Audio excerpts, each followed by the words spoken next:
বা homophone word বলা হয় বা লুক লাইক ওয়ার্ড, এগুলো নিয়ে আলোচনা করব। আপনারা অনেকেই এগুলো মাঝে মাঝে এলোমেলো করে ফেলেন।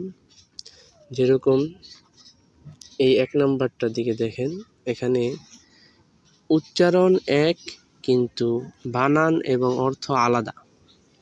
যেমন অ্যাকসেপ্ট অর্থ গ্রহণ করা, আবার অ্যাকসেপ্ট অর্থ বাদ দেওয়া। এখানে অ্যাকসেপ্ট বানান আর অ্যাকসেপ্ট বানান আলাদা কিন্তু উচ্চারণ এক। অ্যাকসেপ্ট অর্থ গ্রহণ করা, আরেক অ্যাকসেপ্ট অর্থ বাদ দেওয়া। তারপরে দ্বিতীয় নাম্বারটা দেখেন, এফেক্ট ভার্সেস এফেক্ট।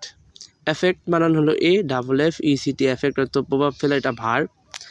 আর EFFECT এফেক্ট অর্থ ফলাফল, এটা নাউন। তারপরে 3 নাম্বারটার দিকে দেখেন, অ্যাডভাইস। অ্যাডভাইসের বানানটা দেখেন, এখানে ADVIC, অ্যাডভাইস অর্থ পরামর্শ, এটা নাউন। আর ADVISE এটা হলো পরামর্শ, এটা ভার্ব। সি আর এর পার্থক্য।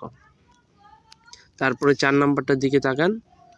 4 নাম্বারটায় কমপ্লিমেন্ট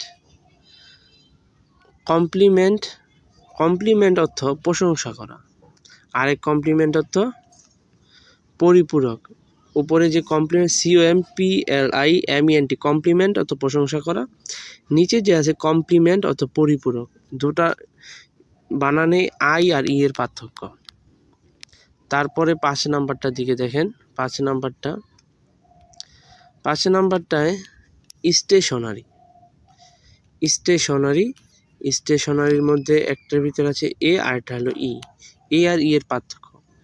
স্টেশনারি অর্থ স্থির, আরেকটা স্টেশনারি অর্থ লেখার সরঞ্জাম, যেমন কলম, কাগজ ইত্যাদি।